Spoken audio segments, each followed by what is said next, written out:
ದಕ್ಷಿಣ ಕನ್ನಡ ಜಿಲ್ಲೆಯಲ್ಲಿ ಜನಿಸಿ ಕೊಡಗಿನಲ್ಲಿ ಸಾಹಿತ್ಯ ಸಂಶೋಧನೆಯಲ್ಲಿ ತೊಡಗಿಸಿಕೊಂಡಿದ್ದ ತೆಂಕಿಲ ಅನಂತರಾಜ್ ಗೌಡ ಸೋಮವಾರ ವಿಧಿವಶರಾಗಿದ್ದಾರೆ. ಅನಂತರಾಜ್ ಗೌಡರ ಪಾರ್ಥಿವ ಶರೀರದ ಸಾರ್ವಜನಿಕ ದರ್ಶನಕ್ಕೆ ಮಂಗಳವಾರ ಬೆಳಗ್ಗೆ ಮಡಿಕೇರಿಯ ಗಾಂಧಿ ಮೈದಾನದಲ್ಲಿ ವ್ಯವಸ್ಥೆ ಮಾಡಲಾಗಿತ್ತು. ಅರೆಭಾಷೆ ಗೌಡ ಸಮಾಜಗಳ ಒಕ್ಕೂಟ, ಅರೆಭಾಷೆ ಸಾಹಿತ್ಯ ಅಕಾಡೆಮಿ, ವಿವಿಧ ಸಂಘ ಸಂಸ್ಥೆಗಳ ಪ್ರತಿನಿಧಿಗಳು ಹಾಗೂ ಸಾರ್ವಜನಿಕರು ಮೃತರ ಅಂತಿಮ ದರ್ಶನ ಪಡೆದು ನಮಿಸಿದರು. 2017ರಲ್ಲಿ ಅನಾವರಣವಾದ ಕೊಡಗು ಮತ್ತು ದಕ್ಷಿಣ ಕನ್ನಡ ಗೌಡರು 2015ರಲ್ಲಿ ದೆಹಲಿಯಲ್ಲಿ ಅನಾವರಣವಾದ ಇನ್ ಪರ್ಸ್ಯೂಟ್ ಆಫ್ ಆರ್ ರೂಟ್ಸ್ ಎಂಬ 2 ಮಹತ್ವದ ಕೃತಿಗಳನ್ನು ರಚಿಸಿದ ಇವರು ಉತ್ತಮ ಬರಹಗಾರರಲ್ಲದೆ ಚಿಂತಕರು ಹಾಗೂ ಸಂಶೋಧಕರಾಗಿದ್ದರು. ಗೌಡ ಜನಾಂಗದ ಬಗ್ಗೆ ಆಳ ಅಧ್ಯಯನ ಮಾಡಿದ್ದರು. ವೃತ್ತಿಯಲ್ಲಿ ಇಂಜಿನಿಯರ್ ಆಗಿದ್ದ ಗೌಡರು BHEL ಮತ್ತು ಬಾಷ್ ಕಂಪನಿಗಳಲ್ಲಿ ಹಿರಿಯ ವ್ಯವಸ್ಥಾಪಕರಾಗಿ ಕೆಲಸ ಮಾಡಿದ್ದಾರೆ. ನಿವೃತ್ತಿಯ ನಂತರ ಸಂಪೂರ್ಣವಾಗಿ ಸಮುದಾಯ ಮತ್ತು ಇತಿಹಾಸದ ಅಧ್ಯಯನದಲ್ಲಿ ತೊಡಗಿಸಿಕೊಂಡಿದ್ದರು. ಇತ್ತೀಚೆಗೆ ಮಂಗಳೂರಿನಲ್ಲಿ ಅರೆಭಾಷೆ ಅಕಾಡೆಮಿಯ ವಾರ್ಷಿಕ ಪ್ರಶಸ್ತಿ ಪ್ರದಾನ ಸಮಾರಂಭದಲ್ಲಿ ಅನಂತರಾಜ್ ಗೌಡರು ಪ್ರಶಸ್ತಿ ಸ್ವೀಕರಿಸಿದ್ದರು. ಬೆಂಗಳೂರಿನಲ್ಲಿ ಗುಡ್ಡೆಮನೆ ಅಪ್ಪಯ್ಯ ಗೌಡರ ಸಂಸ್ಮರಣಾ ಸಮಾರಂಭ ಏರ್ಪಡಿಸುವಲ್ಲಿ ಪ್ರಮುಖ ಪಾತ್ರ ವಹಿಸಿದ್ದ ಅನಂತರಾಜ್ ಗೌಡ ಮಂಗಳೂರಿನಲ್ಲಿ ಕೆದಂಬಾಡಿ ರಾಮಗೌಡರ ಪ್ರತಿಮೆ ಸ್ಥಾಪಿಸಲು ಅವಿರತ ಪ್ರಯತ್ನ ನಡೆಸಿದ್ದರು. ಅನಂತರಾಜ ಗೌಡ ಅವರು ಕೊನೆ ದಿನಗಳಲ್ಲಿ ಮಕ್ಕಂದೂರಿನಲ್ಲಿರುವ ತಮ್ಮ ಎಸ್ಟೇಟ್ನಲ್ಲಿ ನಿವೃತ್ತ ಜೀವನ ನಡೆಸುತ್ತಿದ್ದರು. 81 ವರ್ಷ ಪ್ರಾಯದ ಗೌಡರು ಪತ್ನಿ ಹಾಗೂ ಪುತ್ರ ಹಿತೇಶ್ನನ್ನು ಆಗಲಿದ್ದಾರೆ. ಬುಧವಾರ ಮಡಿಕೇರಿಯ ಗೌಡ ರುದ್ರಭೂಮಿಯಲ್ಲಿ ಮೃತರ ಅಂತ್ಯಕ್ರಿಯೆ ನಡೆಯಿತು. ಅನಂತರಾಜ ಗೌಡರು ಇವತ್ತು ನಮ್ಮನ್ನು ಅಗಲಿದ್ದಾರೆ. ಅವರ ಕೊರತೆ ತುಂಬ ಕಾಡಲಿಕ್ಕೆ, ಯಾಕಂತೇಳಿದ್ರೆ ಅವರು ತುಂಬ ಜೀವನೋತ್ಸಾಹ ಇರುವ ವ್ಯಕ್ತಿ. ಅವರು ಇಂಜಿನಿಯರ್ ಆಗಿ ಉದ್ಯೋಗದಲ್ಲಿದ್ದು ಅದರಿಂದ ನಿವೃತ್ತಿ ಆದ ಮೇಲೆ ಅವರು ದೊಡ್ಡ ಉದ್ಯಮಿಯಾಗಿ ಮುಂದೆ ಬಂದವರು. ತಮ್ಮನ್ನು ತಾವು ತೊಡಗಿಸ್ಕೊಂಡು ಬೇರೆ ಬೇರೆ ಕ್ಷೇತ್ರದಲ್ಲಿ ಅವರು ಕೆಲಸ ಮಾಡಿದ್ದಾರೆ ಮತ್ತು ಒಳ್ಳೆಯ ಕೃಷಿಕರು ಸಹ. ಅದು ಎಲ್ಲಕ್ಕಿಂತ ಆಸಕ್ತಿಪೂರ್ಣ ವಿಷಯ ಅಂತ ಹೇಳಿದರೆ ಅವರು ತಮ್ಮ ಜೀವನದ ಸಂಜೆಯ ಹೊತ್ತಲ್ಲಿ ಅವರು ಅಧ್ಯಯನದಲ್ಲಿ ತೊಗೊಂಡು ಹೆಚ್ಚಾಗಿ.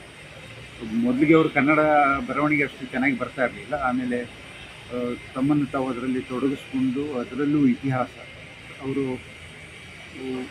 ಒಕ್ಕಲಿಗ ಮತ್ತು ಗೌಡರ ಇತಿಹಾಸದ ಬಗ್ಗೆ ಜಾಸ್ತಿ ಒತ್ತು ಕೊಟ್ಟು ಅದರಲ್ಲಿ ಕೆಲಸ ಮಾಡಿದ್ದಾರೆ.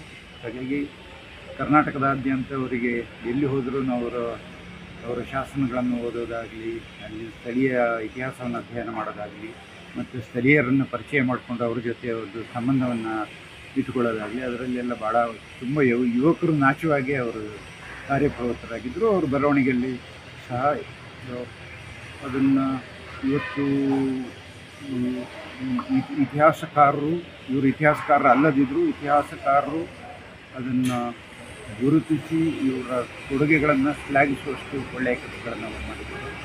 ಜನಾಂಗಕ್ಕಾಗಿ ಹೆಚ್ಚು ಕೆಲಸ ಮಾಡಿದ್ದಾರೆ. ಅದರ ಹೊರತು ಸಹ ಅವರು ಜನಾನುರಾಗಿಯಾಗಿ ಬಗ್ಗೆ ಭಾಳ ಜನಾಂಗದ ಪರಂಪರೆ ಬಗ್ಗೆ ಭಾಳ ಬರೆದಿದ್ದಾರೆ. ಒಳ್ಳೆಯ ಇತಿಹಾಸ ತಜ್ಞ. ಅವರನ್ನು ನಾವು ಗುರುತು ಮಾಡಬೇಕಂತೇಳಿ ಅಕಾಡೆಮಿಯಿಂದ ನಾನು ನಮ್ಮ ಇನ್ನೊಬ್ಬ ಸದಸ್ಯರಾದ ತೇಜಣ್ಣ ಈ ಸಲ ಅವರಿಗೆ ಅಕಾಡೆಮಿಯ ಪ್ರಶಸ್ತಿಯನ್ನು ನಾವು ಗುರುತಿಸಿಕೊಳ್ಳಲಿಕ್ಕೆ ನಾವು ಶಿಫಾರಸು ಮಾಡಿದ್ದೇವೆ.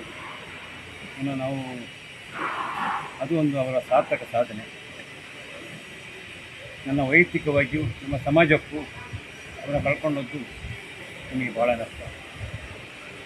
20 ವರ್ಷಗಳಿಂದ ನನಗೆ ಅವರು ಅತ್ಯುತ್ತಮ ಸ್ನೇಹಿತರು. ಪ್ರತಿ ದಿನಕ್ಕನ್ನವರು ನನಗೆ ಫೋನ್ ಮಾಡ್ತಾಯಿದ್ರು, ವಿಷಯಗಳ ಬಗ್ಗೆ ಹೇಳ್ತಾಯಿದ್ರು, ತಿಳ್ಕೊಳ್ತಾಯಿದ್ರು. ನೇರವಾಗಿ ಹೇಳೋದಾದರೆ ನಮ್ಮ ಸಮಾಜಕ್ಕೆ, ಜನಾಂಗಕ್ಕೆ ತುಂಬ ನಷ್ಟ ಅಂತೇಳಿ ಭಾಳ ವಿಷಯದಿಂದ ಹೇಳ್ತಾರೆ. ಅವರು ಒಬ್ಬ ಇಂಜಿನಿಯರ್ ಆಗಿ ಹಿರಿಯ ಹುದ್ದೆಗಳನ್ನೆಲ್ಲ ವಹಿಸಿ ಬಂದವರು. ತಮ್ಮ ಇಳಿ ವಯಸ್ಸಿನಲ್ಲಿ ಸಾಹಿತ್ಯ ಕ್ಷೇತ್ರಕ್ಕೆ ಅಥವಾ ಇತಿಹಾಸಕ್ಕೆ ಸಂಬಂಧಪಟ್ಟ ಹಾಗೆ ಇದೇ ನಮ್ಮ ಕೊಡಗಿನ ದಕ್ಷಿಣ ಕನ್ನಡ ಅಥವಾ ಒಂದು ಜನಾಂಗದ ಇತಿಹಾಸವನ್ನು ಬಹಳಷ್ಟು ಪರಿಶೋಧಿಸಿ ಪುಸ್ತಕಗಳನ್ನು ಬರೆದಿದ್ದಾರೆ. ಅವರು ನಡೆದ ದಾರಿಯಲ್ಲಿ ಮುನ್ನಡೆಯಲಿಕ್ಕೆ ಬಹಳಷ್ಟು ಜನ ಆಸಕ್ತರಿಗೆ ಅವರು ದಾರಿ ತೋರಿಸಿದ್ದಾರೆ. ಅಂಥವರು ಇವತ್ತು ನಮ್ಮನ್ನು ಬಿಡಿ ತೀರಾ ಅವಸರದಿಂದ ಹೋಗಿದ್ದಾರೆ. ವಯಸ್ಸಲ್ಲಿ ಅವರು 80+ ಹಾಗಾಗಿ ಅವರ ಅಗಲುವಿಕೆ ನಮಗೆ ನೋವಿದ್ದರೂ ಅವರು ಅಸಹಾಯಕರಾಗಿ ಹೋಗಲಿಲ್ಲ. ಅವರು ನಮಗೆಲ್ಲ ಬೇಕು ಅಂತ ಅನ್ನುವ ಕಾಲದಲ್ಲಿ ನಮ್ಮನ್ನು ಅಗಲಿದ್ದಾರೆ. ಇದು ನಮ್ಮ ಜನಾಂಗಕ್ಕಾಗಲಿ, ಕನ್ನಡ ಸಾಹಿತ್ಯಕ್ಕಾಗಲಿ ಅಥವಾ ಇತಿಹಾಸಕ್ಕಾಗಲಿ ಒಂದು ತುಂಬಲಾಗದ ನಷ್ಟ. ಈ ಹೊತ್ತಿನಲ್ಲಿ ಅವರ ಅಗಲಿಕೆಯ ಬಗ್ಗೆ ನನ್ನ ಸಂತಾಪಗಳನ್ನು ಹೇಳ್ತಾ ಅವರ ಅಗಲಿಕೆಯ ಶಕ್ತಿಯನ್ನು ಭರಿಸಲು ಅವರ ಮನೆಯವರಿಗೆ ದೇವರು ಅದನ್ನು ಕೊಡಲಿ, ಆ ಶಕ್ತಿಯನ್ನು ಕೊಡಲಿ.